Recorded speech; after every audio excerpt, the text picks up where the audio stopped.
feel like one. We're recording. We're on. Very Maha good. Lakshmi, how are you today? I'm very well, thank you. I want to welcome everyone to Maha Lakshmi's cooking class today. What was your theme today? The theme was the value of beets. We really honed in on an important winter crop, and beets is that. So for the body, it's a very beneficial root. Yeah, and you're here today at Sivananda Ashram? Yes. Grass Valley, California, and cooking wonderful wintertime vegetables. I know you prepared an awesome beet soup. Tell me about that. But you didn't just include beets. You roasted sweet potato and white potato. Why is that? Why the combination? Sometimes I use organic fresh beets, you know, the larger beet, and sometimes I can find it a little bit heavy. So the heavy, funny, a white potato lightens it. That's how heavy it is. So the white potato or the sweet potato, which I happen to have, I just used used it to give it a little different body, so it's not as as heavy. Yeah, it was really wonderful. That's wonderful. And you added something to that called a dukkah. Could you tell me about that? Yeah, dukkah, I found out, is primarily used in Egypt. It's an Egyptian spice, but it's really through Turkey and a lot of that area. And what makes it so flavorful is the roasting of the pistachio and the almond, or today I used pistachio and filberts, or they call them hazelnuts. And roasting the cumin, the coriander, the fennel, and the hazelnuts together, and then used in mortar and pestle? Yeah, with a little bit of sugar to kind of coat the nut. And then you keep that in an airtight container and you use it on your soups or your salads. It's delicious. Yeah, wonderful. And I know as a garnish, or you twirled a little bit of sour cream into the soup, but it wasn't just sour cream. Tell me what you did with it. I like to take a little bit of the sour cream and add a little bit of the beet soup. So then it turns it just a lighter color of your soup, and it kind of marries. It marries the sour cream and the soup together. So it's not quite as, you know, a blob of sour cream in your soup. Yeah, that really lightened it up, and it was a beautiful taste and color as well. So I love that.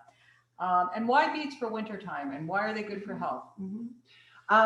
Studies have gone on that I found out when I was studying back in 1970, when they were trying to work in a beginning of the cancer and working in diet, right? So as cancer has been obviously for years, but the research was beginning to blossom in what you eat, how it directly affects your condition, or it feeds an illness or it kills an illness, right?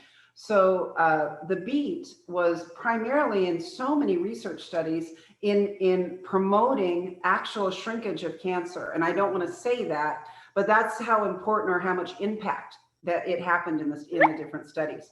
But you would have to try that yourself. And certainly we're working with a student now that is in remission of cancer, and she's added in a lot of the beet into her diet. So again, it's a healthy way to get good color, good vibrancy, good prana or energy into your food. Because even sitting in front of it, it energizes you. Oh, absolutely. Right? The color is gorgeous. And it is a root vegetable. So root vegetables are used more commonly in the wintertime. Very grounding, very earthy. Yeah. Right? So kapha time, earth. Beautiful, beautiful. Thank you. And you also made a sheet pan salad today. I know sheet pan meals have become extremely popular. Busy people, everything in one pan. Tell me about the sheet pan salad, because I don't think I've heard of that. Well, I know it actually came to fruition because I used to cook a lot for teacher trainings. So when people come and they would learn how to teach yoga, so I would cook for them. And when you have 100 students coming and you kind of don't have the time to get a bowl, make the salad, I used to just make salads literally in the winter, not in the spring, I have to say, on sheet pans. And then I would roast them gently and then toss it with dressing. And that's how it was born. I love the way you added the greens after you roasted the vegetables and used a lot of root vegetables, turnips, carrots, parsnips, which are beautiful in winter. Fennel was the key. Fennel.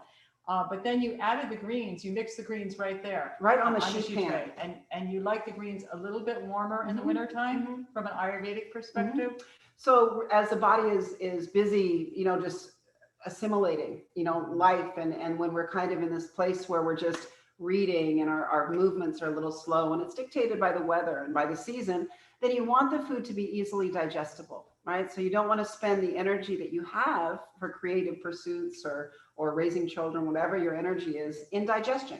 You want to use that in a different aspect. Okay. So it frees up the body from so much mechanism, mechanical work. Yeah. Do you think you want to pay, this is kind of an odd question, but do you think you want to really pay a closer attention to your digestion in the wintertime because it's somewhat weaker? Or is it just really? It's just different. It's just so different. I don't want to use the word weaker. Yeah. It just is different, right? So agni, or the fire, is always a primary in any season. Right? It just acts differently in different seasons. Okay. Because we're, geared for hibernation. Yeah. So the body will everything starts to slow down. Okay. So if you're out there eating crunchy salads that take, hours to digest, you're not going to have the energy you need to really be motivated and do the things you need to do in life. Okay, beautiful. And I know you made a beautiful vinaigrette for this, and you added dates to a mustard vinaigrette. Tell me about that. You're balancing sweet with the acidic taste and lemon as well. Yeah. So it's a balancing act with that dressing. Absolutely. So I love the stoneground mustard. It has a beautiful texture and a flavor. You don't want to blend that because you want to keep the kernels, right? You want the coarseness.